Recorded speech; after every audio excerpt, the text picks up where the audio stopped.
اس کی اپیل پہ ہیئرنگ تھی، ایک تو شخانہ ریفرنس اور دوسرا سائبر کیس۔ ابھی فی الحال سائبر کیس کی پروسیڈنگز ہو رہی ہیں جس میں ہماری طرف سے اپیلنٹ کی طرف سے آرگومنٹس ہو رہے ہیں۔ آپ سب لوگوں کو معلوم ہے کہ آج اڈیالہ جیل میں بھی ایک کیس تھا القادر ٹرسٹ والا، وہ بھی ٹرائل چل رہا ہے۔ آپ کو یہ بھی معلوم ہے کہ گزشتہ 1 سال کے دوران 1.5 سال کے دوران 200 کیسز بنائے گئے تھے، وہ سارے بوگس بیس لیس کیسز تھے، پولیٹیکل وکٹمائزیشن کی بنیاد پہ وہ کیسز بنائے گئے تھے۔ کوشش یہ کی جا رہی تھی کہ 5 دن میں 3 سزائیں دے دو، 35 سال کی سزا دے دو، عوام میں یہ باور کراؤ کہ عمران خان صاحب اب بڑے عرصہ کے لیے جیل جا چکی سے کسی اور طرف آپ دیکھیں۔ پروپوزر سکنڈروں کو جو روکا جا رہا تھا اور الیکشن میں پروسیس میں سارے ہرڈلز کریٹ کیے جا رہے تھے، ان کا ایک ہی مقصد تھا کہ خان صاحب کو لوگوں کے دلوں سے نکالے۔ لیکن آپ لوگوں نے دیکھا جس طریقے سے عوام نے غلامی نامنظور پہ لبے کہتے ہوئے عمران خان صاحب کی وجہ سے 2/3 میجارٹی پاکستان تحریک انصاف کو دی ہے۔ اسی طریقے سے جو ٹرائل اب چل رہے ہیں، جس طریقے سے ہمارے ٹرائل چلے، جس میں سے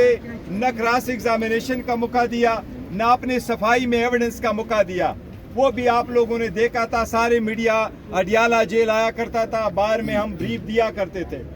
انشاءاللہ تعالیٰ وہ دن دور نہیں ہے جب خان صاحب باہر ہوں گے، یہ سارے کیسز ہائی کورٹ میں قواش ہوں گے انشاءاللہ۔ ہمارا عدلیہ سے یہ درخواست ضرور ہے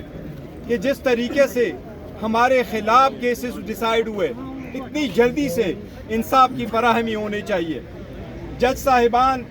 اڈیالہ جیل میں 14 گھنٹے ہیئرنگ کیا کرتے تھے، 10 منٹ کی بریک لیا کرتے تھے، اور آج دوسری طرف بھی دیکھے نواز شریف کے دونوں بیٹے جو 5 سال سے عدالت سے مفرور تھے، پروکلیم افینڈر ڈکلیئر ہو چکے تھے، سپریم کورٹ نے ججمنٹ دی ہوئی تھی، پاناما کے کیس میں ان کے نام آئے ہوئے تھے، جوائنٹ انویسٹیگیشن ٹیم میں ان کے خلاف رپورٹ بنی ہوئی تھی، نیب کے ریفرنسز فائل ہو چکے تھے، لیکن فقط 24 آورز کے اندر وہ لوگ ختم ہو گئے اور ان کے کیسز سے وہ بری ہو گئے۔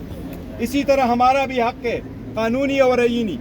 وہ ہمیں حق ملنا چاہیے۔ ہم عدلیہ کا احترام کرتے ہیں، عدلیہ پہ اعتماد کرتے ہیں، قانون کی طریقہ کار کو اپناتے ہوئے ہر عدالت میں جاتے ہیں۔ ہم عدالت سے فقط ایک بات کی امید رکھے ہوئے ہیں کہ ہمارے جو فنڈامنٹل رائٹس کے ان کی پروٹیکشن کرتے ہوئے عدلیہ کو ان کا اوتھ ریمائنڈ کراتے ہوئے امید رکھتے ہیں کہ انشاءاللہ ہمارے ساتھ انصاف ہوگا۔ اس کیس میں بھی آج منڈے پہ چلا گیا، ہمیں امید ہے عدلیہ اس میٹر کی سینسٹیوٹی کو دیکھے گی۔ آپ خان صاحب پہ پریشر ڈالنے کے لیے بشرا بی بی کی کنوکشن کی گئی ہے۔ بشرا بی بی کا جو کیس ہے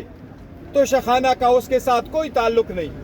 بی بی کا نام تو شخانہ کی لسٹ میں نہیں ہے، بی بی کا نام کوئی گفٹ آیا نہیں، بی بی نے کوئی گفٹ ریسیو نہیں کیا، بی بی نے کبھی پیسے نہیں دیے، بی بی نے کوئی ٹیکس اس پہ نہیں دیا، بی بی کا نام تو شخانہ کے لسٹ میں ڈاکومنٹ میں نہیں تھا، اسٹیبلشمنٹ والوں کے پاس نہیں تھا، کیبنٹ ڈویژن کی لسٹ میں ان کا نام نہیں تھا، الیکشن کمیشن میں جب کیس آیا اس میں بھی ان کا نام نہیں تھا، جب تو شخانہ کا ٹرائل دلاور جج صاحب کے سامنے چلا اس میں بھی بی بی کا نام نہیں تھا۔ صرف پولیٹیکل وکٹمائزیشن کرتے ہوئے بی بی کو 14 سال کی سزا دی گئی ہے۔ لیکن اب عدلیہ کے سامنے یہ سارے کیسز ہیں، ہم ہائی کورٹ سے امید کرتے ہیں، استدعا کرتے ہیں کہ یہ انزائٹی کو ختم کر لے، یہ سارے پروسیس جو انلیگل ہوئے تھے اس کو ختم کرتے ہوئے جلد سے جلد انصاف پہ مبنی فیصلے دے، خان صاحب کو ایکوٹ کرے تاکہ خان صاحب باہر ہو اور اپنے عوام کے ساتھ ہو۔